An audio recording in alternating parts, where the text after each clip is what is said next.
اور ہم لوگ اسی غلط فہمی میں مر جائیں گے کہ ہم سے بس نماز، روزہ، حج اور زکوٰۃ کے بارے میں ہی پوچھا جائے گا۔ یہ سچ ہے کہ عورت میں درد سہنے کی بہت طاقت ہے، مگر اس کا یہ مطلب نہیں کہ وہ درد دیے جانے ہی کی مستحق ہے۔ اگر کوئی آپ کے جذبات کے ساتھ کھیل کر خود کو تیز ترین سمجھتا ہے تو وہ تیز ترین نہیں بلکہ وہ دنیا کا سب سے گھٹیا ترین انسان ہے۔ سکون کے لیے کسی اضافی وظیفے کی ضرورت نہیں، اپنی زندگی میں سے منافقت دور کرتے جاؤ، سکون حاصل ہوتا جائے گا۔ جتنا خالص ہوتے جاؤ گے اتنا سکون پاتے جاؤ گے۔ عاجزی اختیار کریں، کیونکہ انسان کی اکڑ خدا کی پکڑ پر ختم ہو جاتی ہے۔ بڑی چاہ ہے مجھے بوڑھے چہروں سے، قید ہوتی ہے ان میں ایک زندگی ساری۔ سخت لہجے کے ساتھ کی گئی تنقید لوگوں کی انا جگاتی ہے، جبکہ نرم لہجے کے ساتھ کی گئی تنقید سے لوگوں کے ضمیر جاگتے ہیں۔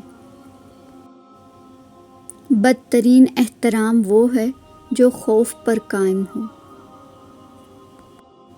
زندگی کی جنگ خود لڑنا پڑتی ہے، لوگ صرف مبارکباد دینے یا فاتحہ خوانی کے لیے آتے ہیں۔ جو خدا سے ڈرتا ہے وہ کبھی کسی پہ ظلم نہیں کرتا۔ انسان جب محبت سے وابستہ کسی شے کو دیکھنا چھوڑ دے تو اس کی وجہ نفرت نہیں ہوتی، بلکہ انسان خود کو تکلیف نہیں دینا چاہتا۔ مومن لوگوں کے درمیان ہوتا ہے مگر ان کو خیر بات کہہ چکا ہوتا ہے۔ انسان کی آدھی خوبصورتی اس کی زبان میں ہوتی ہے۔ دنیا کو اتنا سیریس مت لیں، کیونکہ دنیا سے زندہ کوئی بھی نہیں گیا۔ لوگ ہمیشہ اپنی مرضی کے مطابق سوچتے ہیں، اسی لیے وضاحتیں دینے کا کوئی فائدہ نہیں۔ لکھنے والے نے کیا خوب لکھا ہے، زندگی جب مایوس ہوتی ہے تبھی محسوس ہوتی ہے۔ زندگی نے بہت کچھ سکھایا، کتابوں نے بھی رہنمائی کی، لیکن انسانی رویوں نے جو سبق دیا، نہ تو وہ زندگی کے کسی ورق پر اور نہ کتاب کے کسی پنے پر ملا۔ زندگی کی کتاب کے سب اوراق ہمارے مطابق نہیں ہوتے، بس کوئی ایسا ورق آ جائے سامنے جس میں راحتیں نہ ہوں تو صبر کیجیے۔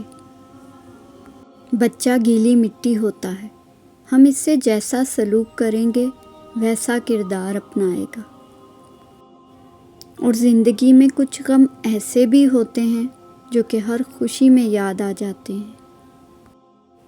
ہماری اپنی فقیری ہے، بادشاہی ہے، ہمارے مسئلے دربار تک نہیں آتے۔ زباں الفاظ کہتی ہے، لہجہ سچ بتاتا ہے۔ بندہ خفا ہو جائے، بس رحمان خفا نہ ہو۔ اور پھر معجزہ بھی ان کے لیے ہوتا ہے جو اللہ پاک سے سچے دل سے اور پورے یقین سے مانگتے ہیں کہ وہی دے گا اور صرف وہی دے سکتا ہے۔ تہجد میں کی گئی دعا بند ہوئے سب دروازے کھول دیتی ہے، اور تہجد میں فرش پر کیا گیا سجدہ انسان کو عرش پر اللہ سے ملا دیتا ہے۔